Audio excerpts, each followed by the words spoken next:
আসসালামু আলাইকুম, সবাই কেমন আছেন? আশা করি সবাই ভালো আছেন। আজকে আবারও নতুন আরও একটি ব্লগ নিয়ে আপনাদের সামনে হাজির হয়েছি। আর সেই ব্লগটি হচ্ছে, আপনারা দেখেই বুঝতে পারতেছেন অলরেডি আমি কী নিয়ে ব্লগ বানাবো বা কী নিয়ে ব্লগ বানানোর ট্রাই করতেছি। আপনারা বুঝতেই পারছেন। আজকে আপনাদেরকে এয়ারপোর্টের আশেপাশের এলাকা কেমন দেখতে আপনাকে দেখানোর চেষ্টা করব। তাহলে দেরি না করে শুরু করা যাক। ওকে, লেটস গো। এখন আমরা চলে আসলাম এয়ারপোর্টের রানওয়ে। এসেই দেখি অনেক লোকজনের ভিড়। এত লোকজন কেন এখানে? তো বুঝতেই পারছেন কেন এখানে এত লোকজন। দেখতেই পাচ্ছেন এখানে কিন্তু এক বেলুনওয়ালা বেলুন বিক্রি করতেছেন। তো অসাধারণ একটা পরিবেশে বিকালের এই দৃশ্য দেখে আমি অবাক হয়ে গিয়েছিলাম। কেন এত লোকজন এখানে? তো পরে জিজ্ঞাসা করে জানতে পারলাম প্রতিদিন বিকেলেই এখানে কিন্তু অনেক লোকজন জড়ো হয়ে যায়। কেন জড়ো হয়ে যায় জানেন? এটা হচ্ছে বিমান দেখার জন্য। দেশের আনাচে কানাচে, দেশের এই প্রান্ত থেকে ও প্রান্তে অনেক লোকজন এখানে আসে বিমান দেখার জন্য। তো এত লোকজন হবে আমি কখনো কল্পনাই করতে পারিনি। সেখানে গাড়ি নিয়েও যাওয়া খুব অসম্ভব হয়ে পড়েছিল। পরে আমি হেঁটেই চলে এসেছিলাম। দেখতেই পাচ্ছেন গাড়িগুলা কিন্তু জায়গায় জায়গায় দাঁড়িয়ে আছে।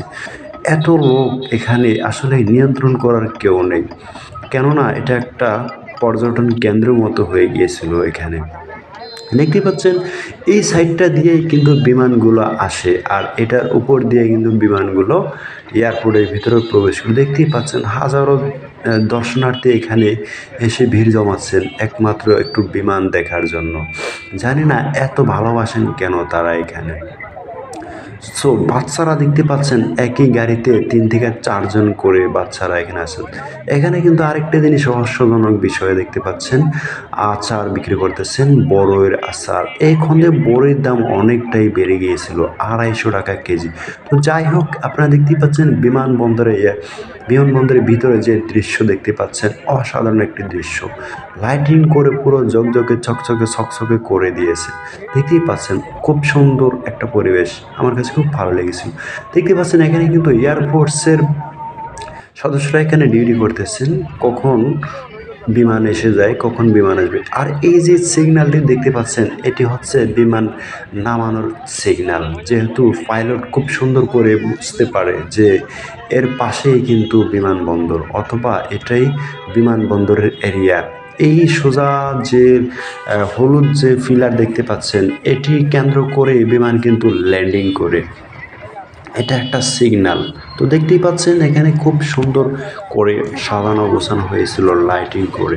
দেখতেই পাচ্ছেন কিছুক্ষণের ভিতরেই আমার মনে হয় একটা বিমান আসার সম্ভাবনা আছে। অলরেডি একটা বিমান কিন্তু চলে আসছে। দেখতেই পাচ্ছেন লাইট দেখা যাচ্ছে। ওই পিট পিট পিট পিট পিট পিট করে লাইট জ্বলতেছে। তো আমার মনে হচ্ছে এটাই বিমান। তো দেখা যাক কি হয়। হ্যাঁ, অলরেডি বিমানই মনে হচ্ছে। বিমান কিন্তু অলরেডি কাছে চলে আসছে। এটাই ছিল প্রথম বিমান আমার দেখা মতে আজকের। তো অলরেডি বিমান কিন্তু এয়ারপোর্টের ভিতরে ঢুকে গিয়েছে। কিছুক্ষণের ভিতরেই এটা মাটিতে ল্যান্ডিং করবে। তো অবশেষে ল্যান্ডিং করেই ফেলেছে। আবারও দেখতে পাচ্ছেন আরও একটি বিমান দেখা যাচ্ছে। এটা মনে হচ্ছে একটু বড় হবে। তো যাই হোক, বিমান অলরেডি মাঠের ভিতরে ঢুকে গিয়েছে। অনেক বড় বড় মনে হচ্ছে।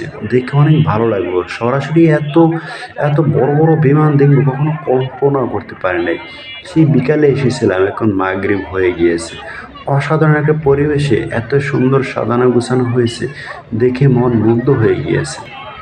তো ভালোই লাগলো আজকের পরিবেশের অবস্থা দেখে। দেখতে পাচ্ছেন আরও একটি বিমান মনে হচ্ছে চলে আসছে, প্রায় কাছাকাছি চলে আসছে। এটি মনে হয় অনেক বড় হতে পারে।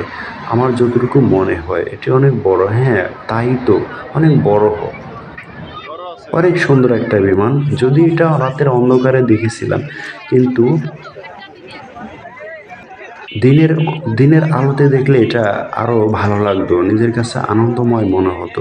কিন্তু রাতের অন্ধকারে দেখাতে এতটা মজা করতে পারিনি।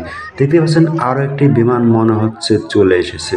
এটা আরও বড় মনে হবে আমার মনে হচ্ছে। এটা অনেক বড় মনে হচ্ছে, যে লাইটিং দেখাচ্ছে। হ্যাঁ, খুব 787, এটাই মনে হচ্ছে সর্বোচ্চ বড় বিমান আজকের দেখা মতে। আমরা প্রায় শেষ পর্যায়ে চলে আসলাম। দেখতেই পাচ্ছেন আমি কিন্তু সেই এয়ারপোর্টের থেকে অনেকটাই দূরে চলে এসেছি। দেখতেই পাচ্ছেন এখানে আরো একটি দৃশ্য দেখা যাচ্ছে। খুব সুন্দর, এটি মনে হয় একটি রেস্টুরেন্ট, কিন্তু পাশে জিম দেখা যাচ্ছে। তো ডেকোরেশনটা খুব সুন্দর করে সাজিয়ে গুছিয়ে রেখেছেন। আমার কাছে খুব ভালোই লেগেছিল। কেননা এত ভালো লেগেছিল জানি না। দেখতেই পাচ্ছেন রাস্তার পাশে কিন্তু লাইটিং করে সাজানো গোছানো হয়েছে। অসাধারণ একটা ডিজাইন, অসাধারণ একটা ডেকোরেশন। আমার খুব ভালো লেগেছিল। মনে চাচ্ছিল যে আরো কতক্ষণ সেখানে অপেক্ষা করি। কিন্তু আসলে অপেক্ষা করা সম্ভব হয়নি। কারণ অনেক রাত্র হয়ে গিয়েছিল। আর জায়গাটা কিন্তু এত একটা ভালো না। সেখানে যতই দেরি করবেন ততই বিপদ হওয়ার সম্ভাবনা থাকে। ওকে, সবাই ভালো থাকবেন, সুস্থ থাকবেন। ধন্যবাদ।